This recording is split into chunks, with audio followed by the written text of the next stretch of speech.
Today is March 24th, and today we are here with Casey Posey, who's running for the Canyon ISD. Casey, welcome. Thanks, Dan. Appreciate it.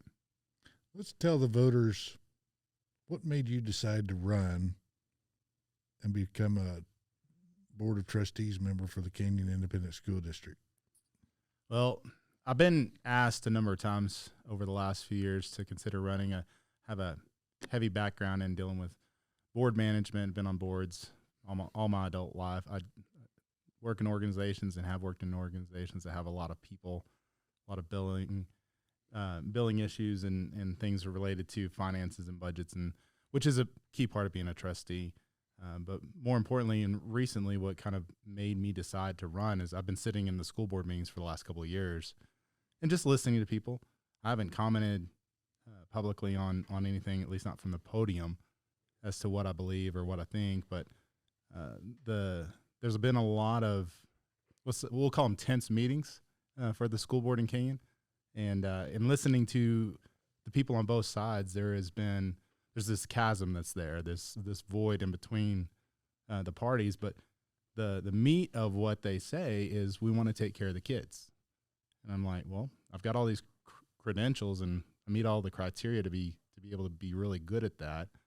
And I really want to take care of the kids. I love Canyon ISD. I've got 2 kids in the district. And so decided to run for place 3. So you have kids in the Canyon schools now? I do. I have a freshman girl and a 7th grade boy. So what is the role of the trustee of the school board? Well, the school board in particular is not much different than a lot of other boards. It is for the most part, an accountability structure for the administration of the district.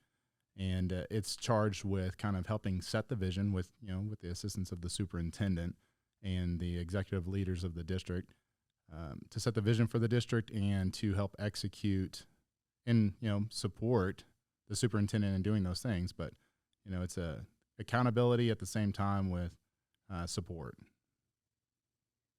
So their primary function is to hold the superintendent accountable?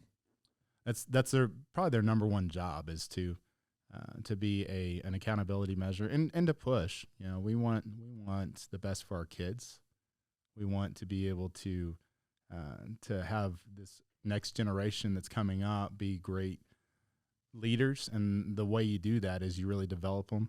The school district's a great place to do that. There's really, other than maybe church and the family unit, there's really no other institution that has a larger impact on the next generation that's coming out of being kids and into adulthood than the school districts. So the governor's pushing the new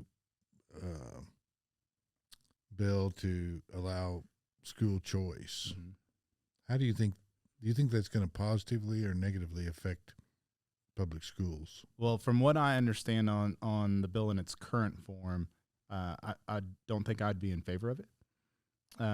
Really, when we start talking about legislative action, it's all about structure. How's it going to impact multiple layers down the food chain, so to speak, and what's the casualties, the ancillary damage that can happen potentially that needs to be assessed.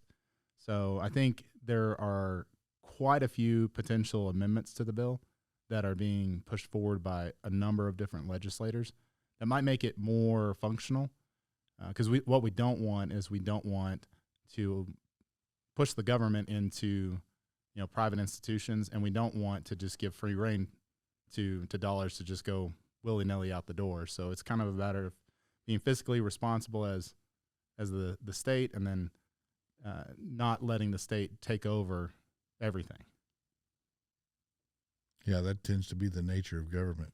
Yeah, you open the door and there's an opportunity there, and everybody feels like they can manage well, but good management is realizing that you need to have boundaries and structure in place, even for yourself. And if you're not willing to do that, then you're gonna have the opportunity to either go too far yourself, or the person right after you is definitely going to go too far because they're going to see that as an opportunity. And we don't want to set people up for that opportunity to take advantage of systems that are in place. So, what skills and background do you have that thinks that prepare you for this position? So I am a risk manager by trade, do commercial insurance, and I constantly am dealing with contractual negotiations because that's what an insurance policy is. And that's what businesses and insurance carriers are trying to come together in agreement on. So I'm constantly dealing with essentially a mediation job. I sit there and I listen to what a business needs and wants and what they, their concerns are. And then I talk to insurance companies that are, a business themselves and trying to make money. And I try to find common ground to where everything can be achieved for both parties to the best of everybody's ability. And so I'm essentially a professional mediator in a lot of ways by what I do. And I think that that's kind of what's needed. That's one of the things that drove me to step forward and decide to serve was, you know what, we need to bring a lot of people together on a lot of different topics and try to get them to not yell so they can sit down and have a conversation.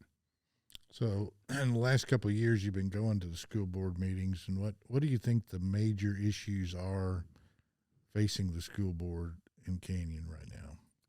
I think that regardless of what is literally going on, the perception from the public is that, and it's not even just Canyon itself, it's nationally, there's a perception that the parental choice, the parental options, the parental involvement is being threatened. And I'm a parent. I want to take care of my kids. I want to control, to the best of my extent of my abilities, control what's around them, what they have access to, what they can do. And I charge the school district with a great responsibility in that. And, that's the number one thing parents feel like is threatened is that schools, not necessarily our two schools here, are threatening their ability to have a say-so in their kids' education. And we're the taxpayers, we're the parents, so we're definitely deserving of a right to have our voices heard. And I think that the perception has been that the boards haven't been transparent, the districts haven't been transparent, whether they've tried or not, they've failed in a number of ways, and that's caused them their own problems in a lot of ways too. So I think that can be rectified with good communication, with proactive communication. The last thing you need is something to come out and after the fact you're saying, well, we meant to tell you about it, or hey, we did communicate, but it was in this little small way and nobody understood. Or so you got to keep it simple, you got to keep it proactive, and I think that would have alleviated a lot of the big conflicts that have occurred. So I guess a lot of this is stemmed from the CRT and the DEI issues. Yeah, and diversity, equity, and inclusion. Yeah, socio-emotional learning, DEI, diversity, equity, inclusion, critical race theory. I've got strong faith and beliefs that drive why I make a lot of the decisions I do. I try to look at things through a lens of my faith, and if I don't do that, then I'm going to make poor decisions. But if I continue to do what I have always done and say, you know what, God, what am I supposed to do? How am I supposed to address this? I tend to be wise enough. Well, the problem with some of those programs is they're diverting from, my feeling is that they're diverting from the core goal of a school is to educate. It's not to, develop somebody's feelings and emotions. It's, we want to protect those things, but the core goal and core task of a school has always been to educate. So you've got reading, writing, math, science, history, maybe some arts, music, culinary, and then you got athletics. So these are the core things that need to make up a school's time. And there's these little things that are taking away time and preventing the efficiency of education from being there. Yeah, it's they're trying to take the place of schools of the parents and of churches, and so they're making that the religion. If you devote your whole something or other to anything, it becomes a religion, or it becomes an idol in general. Right. So, and that's why we try to rely on, the biblical wisdom that we get from having grown up in church and understanding, this is the goal, that God has a plan, and I need to stick to His plan because it's usually the best roadmap for success. Well, churches are like any organization. I mean, schools are like any organization. Of course. Well, churches become that way too. You know, they become bureaucratic and big, and then there's nobody to hold accountable. So I think the voters are looking for somebody that they can depend on to hold the administrators accountable. So I think that's what the voters are looking for. Well, the number one and number two issues that have been from the polls that I've seen, the information I've seen that concern people with regard to school districts are critical race theory or subsequent and ancillary things that are similar to it, things that are designed to train emotions rather than train knowledge, and then parental rights and parental choice to be able to have influence over the schools, or at least over the educational decisions that are made for their kids in the schools. And, you know, from that standpoint, like, that's really all you need to know as a school district. If we show up and do what's right for kids first, we do what's right for educators to support them, because we've got some amazing teachers in Canyon and Amarillo. Like, oh my gosh, there are some really good people here, but there's a lot of them that feel hamstrung in that they're being pulled away from the core job of education and asked to do things that divert from that core job. And, you know, if you go back to when we were kids, you know, we're probably about the same age, Dan, but if we go back to whenever I was growing up, you know, in the 90s, whenever I was in middle school and high school, you know, the teachers that I loved were the ones that challenged me. And it was a challenge. I didn't love them then, but they really pushed me, they challenged me, and they didn't accept from me any less than my best. And if we give teachers the tools and resources to be able to challenge kids to do their best, the byproduct of that is emotional stability, is psychiatric strength. I mean, they're going to be good, well-rounded people if they've been challenged, because from a challenge and subsequent success comes that emotional stability and the ability to, you know, to believe in oneself. You know, if I encounter a challenge and I overcome it, you know what? That gives me pride. That gives me ground and footing to move forward into adulthood. So we want to develop that for our kids. Yeah, it builds confidence. Builds a ton of confidence. Yeah. Well, that's good. So why should they choose you over your opponents? I would say that I'm uniquely qualified from my combination of my board and my business and educational background. Got my MBA at WT. I've been in the business world for 20 years. Currently, I'm a partner at a large organization. We have close to 100 employees between a few offices. So I've got all those credentials, but really the biggest thing that ends up being to my favor is the ability to bring people together. I've always been a connector, somebody that takes people that are on opposite sides of divisive things or argue about things and get them to sit down and have a conversation and say, okay, you know what? We do have some commonalities. We do have some goals and things that we want to achieve together. And I think that that's exactly what the school district needs. It needs people, especially on the board, that can draw everybody from all those opposing sides in together to have a good conversation and mutually agree that, yeah, hey, we don't have to agree on everything. You know, there's nothing wrong with having disagreement, but constructive disagreement and conversation is a beautiful thing. Yeah, sometimes in order to solve a problem, people have to get mad. Mm-hmm. And I think that's what you're seeing, because people, you know, I guess it was during the virus that people kept their kids at home and they started seeing what was going on at their schools, and they were appalled. Yeah. So they got mad, and now people are stepping up and getting involved, which is the right thing to do. Well, and one of the biggest things on that front was people got mad at teachers a lot, and I'm a big supporter of teachers because they have a really difficult job, and if their job was just to teach, was just to educate in their discipline that they're in, their job would be fairly straightforward, but it's not. They're constantly being asked and tasked with coming outside of what their core discipline is and do things that are ancillary to that, which take time, whether it's paperwork or planning or training that is associated with things other than knowing and being very good at their discipline and preparing them to teach and educate in a lesson format. Like those things, like every time you take 10 minutes away from a teacher every period, that adds up. It's significant. It's no different than the philosophies behind like working out. If you work out 10 minutes a day, your body is going to be healthier in 6 months. Well, teachers are losing a lot of time to things that are completely outside their control. And then they're having to work after hours just to be able to prepare and educate kids to the best of their ability. So I think that's one of the reasons why we're also losing a lot of educators. It's because they don't feel like they're getting that level of support all the time. Well, I hear a lot of people complain that school districts are getting so expensive because the money's going to administrators rather than educators. I would like to see the budget up and down.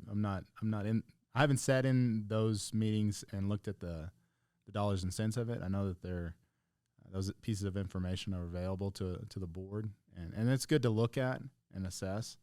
I think there's probably some opportunities. There's always opportunities, Dan. Sure. Why don't we tell the voters kind of where the Canyon School District starts, because we have a lot of overlap in the city of Amarillo, so We do. they may vote in the city of Amarillo City Council race, but vote in the Canyon School District race. Yeah, absolutely. So the easiest way to think about it is you start at Bushland and you go straight down I-40 almost to right behind Sam's all the way to Soncy. And then you go straight down to Soncy. Everything west of Soncy is in West Plains and is part of Canyon ISD until you hit Hillside. And then Hillside all the way over. There's a little jut down near where Windsor is. That's kind of where I grew up is over in that north side of Canyon ISD, right on the dividing line. And then it comes back up to Hillside, runs all the way out. So like City View and all that area is in Canyon ISD. And that's the majority of the north boundary line. And so there's a very large portion of Amarillo proper that sits inside Canyon ISD. And there's a lot of people that, if they don't have a kid in the district or haven't had a kid in the district, they don't realize that they're voting in a CISD board election that's going to determine, how are their tax dollars used? How are they used to fund education, and what does that look like? So it's pretty important from that standpoint. People get caught up in saying, oh, it's just a school board election. It's not as big a deal. Well, what we start the kids on here is going to determine the culture of our society in, the future. I believe that the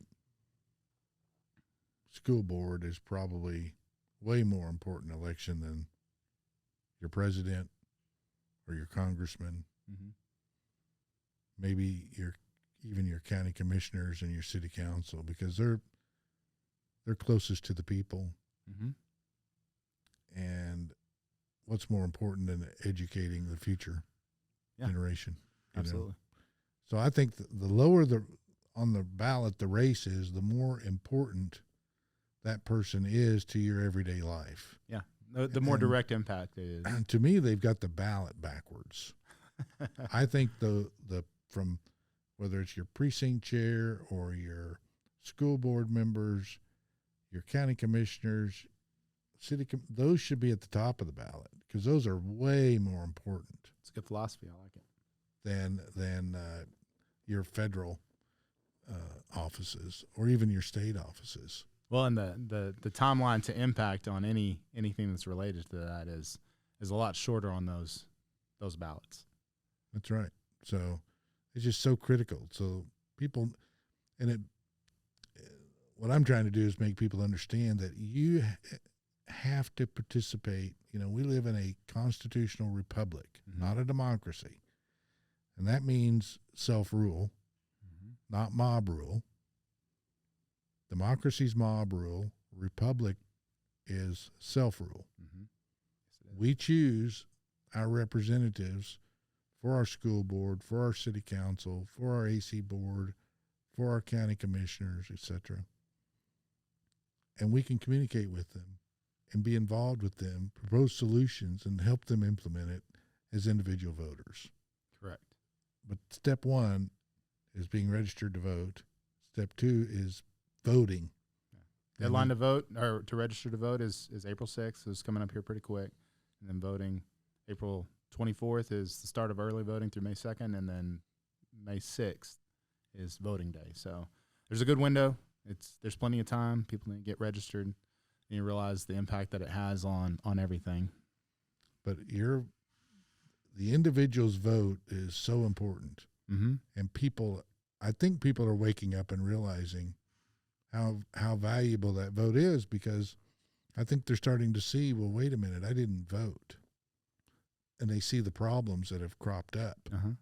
So I tell people, it's the people who didn't vote is the reason that happened. Yeah. Because you didn't get involved as an individual, and you can. So show up and vote in the election. As a county chair, I don't tell people how to vote, but I just want them to vote. So I heard an interesting statistic this week on two cities, Los Angeles and Houston. And Los Angeles, their mayor, and I haven't seen the data, this is what I was told from somebody who I feel like should know. Their mayor was, in one of the more recent elections, was elected with something like 2.6% of the vote, less than 3% of the vote that was available. So 3%, less than 3% of the population of Los Angeles elected the mayor. And Houston was somewhere around 6%. So it's pathetic. It is, and You're people talking want voter participation in the election. Yes, actual participation in voting for the mayor of the town they live in was 6% in Houston and roughly 3%, a little less than 3% in Los Angeles. People don't have a right to complain if they're not going to vote. Right. I always say, when you don't vote, you're abdicating your vote to somebody you may not agree with. Mm-hmm. So why would you do that? Well, you wouldn't. I mean, look at what the women went through to get the right to vote. Yeah. I mean, it was brutal. Mm-hmm. People were killed over it. Absolutely. But now they don't vote. Mm-hmm. They think it's not important. Well, you wouldn't give the key to your house to somebody that you didn't agree with. Right.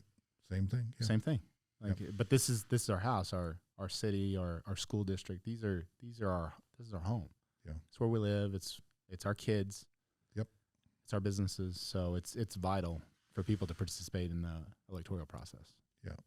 And I think the people have the answers, and the people are smart. The voters are, I always say that the voters are much more in tune with what's going on than the politicians.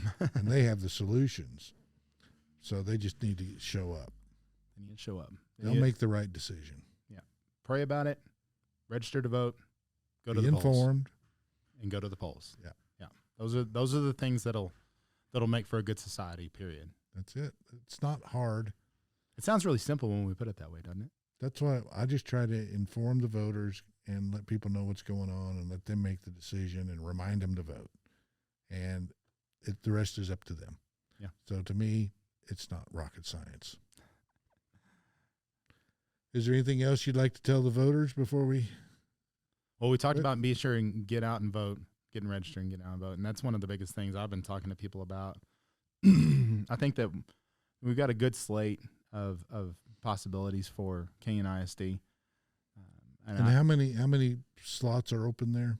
So there's 4 slots that are open. One, Paul Blake is running unopposed. So there's 3 that are contested races. One incumbent in those 3 contested races. 2 places were completely open. And there are 7 people running for those 2 spots. So do you have cumulative voting in those? It's not like Emerald ISD. Okay. It is by place, but every place it's not like precincts where you have a person or a place that you vote for that is associated with your home address. So everybody who lives in CISD, if they're at West Plains or Randall or Canyon, votes for all the open places, and their vote gets to be heard. So they're at large places. Correct. And it's a plurality, so even though there's multiple people running in a number of these races, it's whoever gets the most votes. Unless there's a tie. unless there's a tie, which could always happen. The more people that vote, the less likely that is, right? That's right. Statistically, the odds go down. I love stats. I love data. I love information. So, absolutely. Well, very good. Well, we appreciate you coming by and talking to us, and good luck on the campaign trail. And I'm sure we'll see you at a few forums between now and Election Day. I'll be around a little bit. Thanks, Dan. All right. Appreciate it.